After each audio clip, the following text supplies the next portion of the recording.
বন্ধুরা, আশা করছি সবাই ভালো আছেন। আজ আমার এই ভিডিওর মাধ্যমে আপনাদের দেখাবো পুরুলিয়া ভ্রমণ। এক অনিন্দ সুন্দর, মন ভালো করে দেওয়া এক রূপকথা এই পুরুলিয়া। এই পুরুলিয়া আসবার জন্য হাওড়া থেকে অনেক ট্রেন আছে।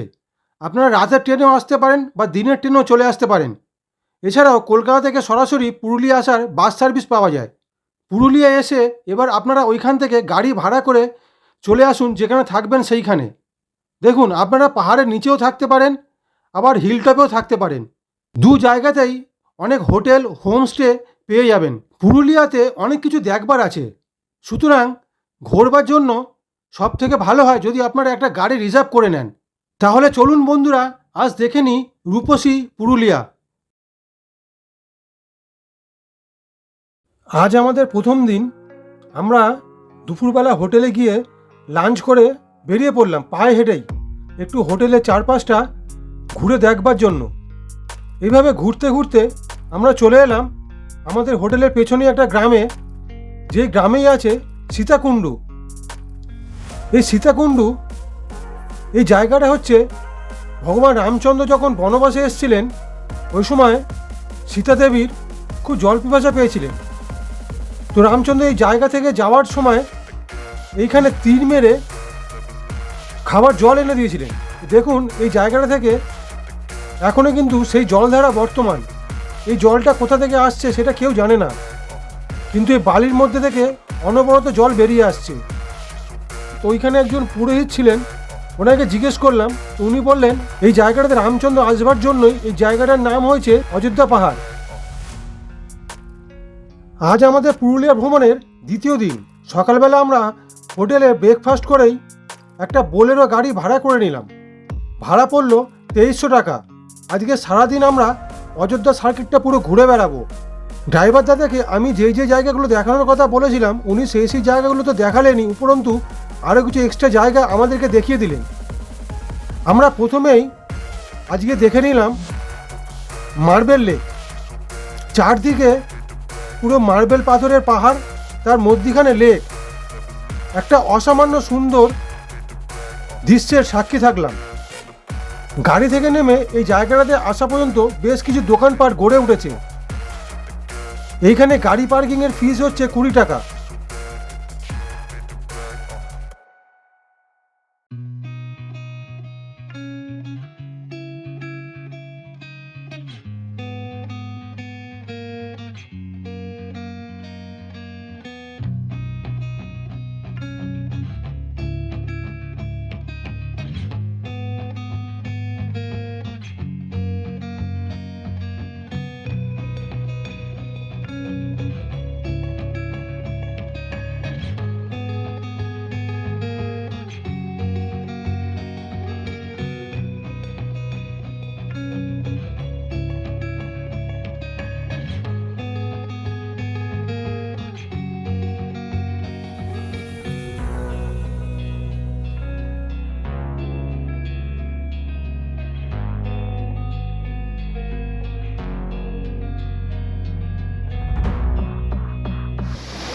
এরপরে আমরা চলে এলাম পুরুলিয়ার বিখ্যাত ব্রাহ্মণী ফলস দেখতে।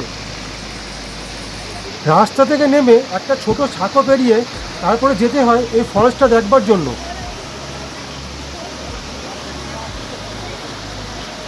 অনেকগুলো সিঁড়ি পেরিয়ে তারপরে যেতে হয় এই ফলসটা দেখবার জন্য।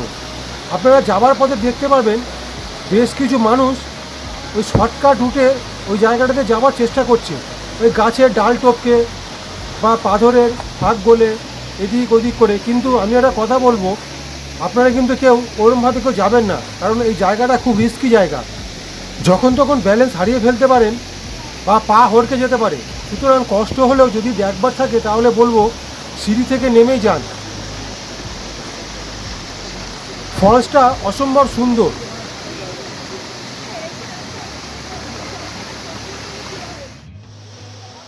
ব্রাহ্মণী ফলস দেখে এবার আমরা চলে গেলাম দুর্গা ফলস দেখতে। এই দুর্গা ফলস রাস্তার ওপর থেকে দেখা যায়, তবে পুরোটা না নামলেও হয়। যদি ভালোভাবে দেখতে চান তাহলে রাস্তা থেকে কিছুটা সিঁড়ি দিয়ে নামলেই ফলসটা পুরোপুরি সামনে উন্মুক্ত হয়ে যাবে। একদম নিচে না নামলেও পারেন।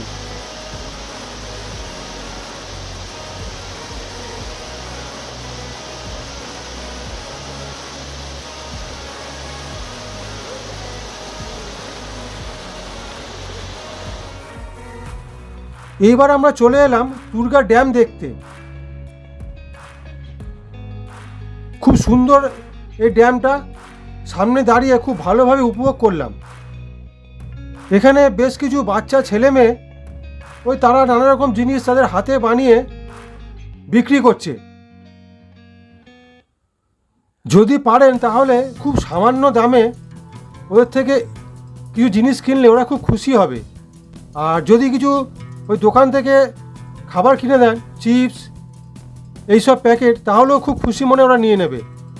ওদের এই নিষ্পাপ হাসি হয়তো আমাদের এই পুরুলিয়ার ভ্রমণের সেরা পাওনা হয়ে থাকবে। এই টুরগা ড্যামের পাশেই পাহাড়ের উপরে আছে রাম মন্দির।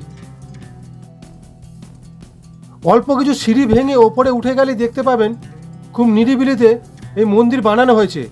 পাহাড়ের ওপরে রাম মন্দিরের সামনে থেকে দূরের চারপাশের নৈসর্গিক দৃশ্য মন ভরে উপভোগ করলাম। এইবারে আমরা এসে পৌঁছালাম পৃথিবী বিখ্যাত চড়িদা গ্রামে, যেটা মুখোশ গ্রাম নামেও পরিচিত। এই গ্রামের প্রায় প্রতিটা ঘরে নানা রকমের মুখোশ তৈরি হয়। এই মুখোশ গ্রাম ঘুরতে ঘুরতে বেশ কিছু শিল্পীর কারুকার্য প্রত্যক্ষ করলাম। এনারা কিভাবে মুখোশ বানাচ্ছেন, তারপরে কিভাবে রং করছেন, সব নিজের চোখে দেখলাম। এই গ্রামটার একটু বর্ণনা দিয়ে দিই। আমরা বিভিন্ন ইভেন্ট, মেলা, পুজোর সময় যে ছৌ নাচ দেখে থাকি, সেই ছৌ নাচের শিল্পীরা মুখোশ পরে পারফর্ম করেন। যেই মুখোশ পরে এনারা পারফর্ম করেন, সেই মুখোশ একমাত্র পুরুলিয়ার এই চড়িদা গ্রামেই তৈরি করা হয়। আশপাশের কিছু জায়গায় যদি কিছু সংখ্যক মুখোশ বিক্রিও হয়, কিন্তু তৈরি হয় একমাত্র এই গ্রামেই। এই গ্রামটা ঘুরতে আমাদের বেশ কিছুটা সময় লেগে গেল। শেষে কয়েকটা মুখোশ কিনে নিয়ে আমরা অন্য গন্তব্যের দিকে রওনা দিলাম। আমাদের এর পরের গন্তব্য পাখি পাহাড়। রাস্তার অনিন্দ সুন্দর দৃশ্য দেখতে দেখতে যখন জঙ্গলের পাশ থেকে পাস করছিলাম, তখনও বুঝতে পারিনি যে আবার ঘুরে এই জঙ্গলের মধ্যে ঢুকতে হবে। এই জঙ্গলের মধ্যে এত সুন্দর জিনিস লুকানো আছে। যখন আমরা গাড়ি পার্কিং করে নামলাম, তখন দেখলাম কিছু মানুষ ওই গ্রামের হাতে সবার একটা করে ফটো নিয়ে আমাদের গাড়ির সামনে চলে এলো। মানে যারা যারা আসছে ওখানে ট্যুরিস্ট, সবার গাড়ির সামনে চলে যাচ্ছে। ওই ফটোর মধ্যে যেই জিনিসগুলো আছে ওই জঙ্গলের ভেতরে, সেইগুলোই আছে। তো ওনারা গাইডের কাজ করেন, মানে এক একটা টিমের জন্য 100 টাকা করে গাইড চার্জ। তো আমরা প্রথমে ভেবেছিলাম যে দরকার নেই, আমরা নিজেরাই ঢুকে যাব। কিন্তু আমাদের গাড়ির ড্রাইভার দাদা বললেন যে দাদা গাইড নিয়ে নিন, না হলে অসুবিধা হবে, জঙ্গলের রাস্তা তো। তো আমরা ওই সময় 100 টাকা দিয়ে একজন গাইড নিয়ে নিলাম। তো তারপর যখন গেলাম, গিয়ে দেখলাম হ্যাঁ, গাইড না নিলে সত্যি অসুবিধা আছে। জঙ্গলের রাস্তা, মানে কোন দিক দিয়ে ঢুকবো, কোন দিক দিয়ে বেরিয়ে পড়বো, বা কোথায় হারিয়ে যাবো রাস্তায়, আর কোন দিকে এই পাখি পাহাড়ের সব জিনিসগুলো আছে সেগুলো জানতাম না। তো যাই হোক, আমাদের যিনি গাইড ছিলেন তিনি সুন্দরভাবে রাস্তা দেখিয়ে নিয়ে গিয়ে সব বর্ণনা করে দিলেন। এই জঙ্গলের মধ্যেই মাঝে মাঝেই সব পাথরের মধ্যে নানা রকম পাখির ছবি খোদাই করা আছে। তো যাই হোক, নানা রকম পাখির ছবি ওই পাথরের মধ্যে দেখে এরপর আমরা বেরিয়ে এলাম। তো মনের আনন্দে ঘুরছি, সব কিছুই দেখছি, কিন্তু এদিকে পেট মামা বলতে শুরু করেছে খিদে পেয়ে গেছে, সময় হয়ে গেছে। তো তারপর আমরা রাস্তার পাশে একটা ধাবাতে এসে লাঞ্চ করলাম। পুরুলিয়ার প্রাকৃতিক দৃশ্য যেরকম সুন্দর, সেরকম ওইখানকার ধাবার খাবারের মানও খুব ভালো, আর দামটাও ঠিকঠাকই, রিজনেবল দাম। খাওয়া দাওয়া করে শরীরে আবার নতুন এনার্জি নিয়ে বেরিয়ে পড়লাম আমাদের পরের গন্তব্য। এসে পৌঁছালাম বাবাধাম, যা লহরিয়া শিব মন্দির, এর সাথেই আছে লহরিয়া ড্যাম। আস্তে আস্তে দেখতে পাচ্ছিলাম ওইখানে প্রচুর বাস গাড়ি সব পার্কিং করে আছে, মানে সব পিকনিক করতে ওইখানে এসছে। ওখানে একটা ভালো পিকনিক স্পট ওটা। আর সাথে ওখানে যেহেতু পিকনিক হচ্ছে, সেহেতু মানে পুরো মেলার আয়োজন হয়েছে। ওখানে প্রচুর দোকানপাট, লোকারণ্য ওই জায়গাটায়।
এইবার আমরা এসে পৌঁছালাম পুরুলিয়াতে যে আপার ড্যাম লোয়ার ড্যাম আছে সেই লোয়ার ড্যামেতে।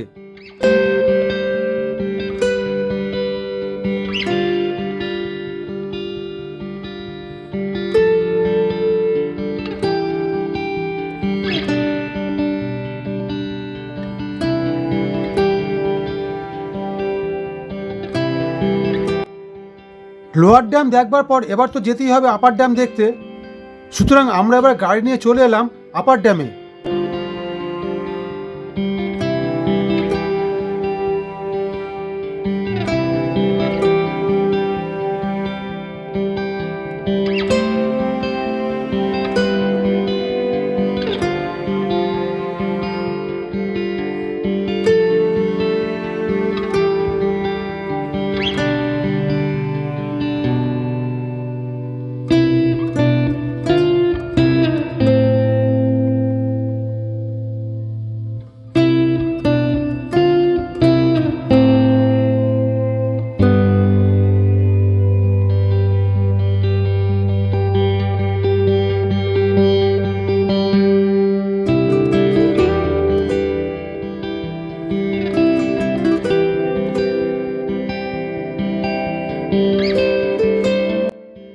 এই আপার ড্যাম দেখে এবার ফেরবার পথে আমরা দেখে নিলাম ঠিক আমাদের হোটেলে উল্টো দিকে যে পাহাড় ছিল ময়ূর পাহাড়, সেইখানে এবার আমরা চলে এলাম ময়ূর পাহাড়ে। তো এইখানেও গাড়ি পার্কিংয়ের জন্য 20 টাকা ফিস। আর ঠিক এইখানে আছে ওয়াচ টাওয়ার। এই ওয়াচ টাওয়ার থেকে দূরের প্রাকৃতিক দৃশ্য অনবদ্য লাগে দেখতে। বিশেষ করে আমরা যখন এসেছিলাম তখন প্রায় সূর্যাস্ত হওয়ার সময়, তো ওইখান থেকে সূর্যাস্তের দৃশ্য অপরূপ সুন্দর লাগছিল দেখতে।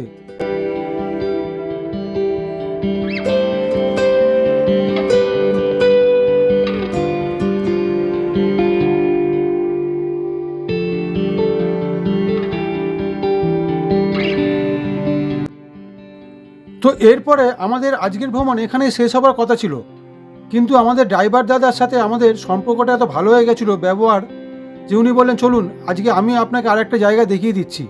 তো উনি নিয়ে গেলেন ওইখানে একটা মন্দির আছে যেখানে কাঠের দুর্গা আছে, মানে কাঠের দুর্গা মন্দির। খুবই ভালো লাগলো দেখতে। সাথে ওইখানে আরেকটা ঘরের মধ্যে আছে উই ঢিপি। এইবার সন্ধে নেমে এলো। আমাদের আজকের এই পুরুলিয়ার অযোধ্যা সার্কিট ভ্রমণ এখানেই শেষ হলো। আজকে এতগুলো জায়গা দেখবার পর মনে একটা প্রশস্তি নিয়ে ফিরে এলাম হোটেলে। কাল আমরা এই শহর ছেড়ে চলে যাব বাড়িতে। পুরুলিয়ার এই ভ্রমণটা মনের মধ্যে গেঁথে থাকলো। হয়তো কোনো দিন আবার আসবো এই পুরুলিয়াতে। তো বন্ধুরা, আমার এই ভিডিওটা যদি আপনাদের ভালো লাগে তাহলে প্লিজ একটু লাইক করে দেবেন, আর যতটা বেশি সম্ভব পারবেন একটু শেয়ার করে দেবেন। আর যদি কোনো প্রশ্ন থাকে আমাকে করতে পারেন, আমি সবার সব কমেন্টেরই অ্যান্সার দেওয়ার চেষ্টা করি। আর যদি আমার চ্যানেলে কেউ নতুন হন তাহলে প্লিজ আমার চ্যানেলটাকে একটু সাবস্ক্রাইব করে দেবেন আর বেল আইকনটাকে অন করে দেবেন, যাতে আমি এরপরে যখনই ভিডিও আপলোড করব যাতে আপনাদের কাছে সবার আগে সেই নোটিফিকেশনটা চলে আসে। তো এরপরে আবার আমি আসব অন্য জায়গার অন্য ভিডিও নিয়ে। ততদিন ভালো থাকবেন। গাইড ইন্দ্রনীল।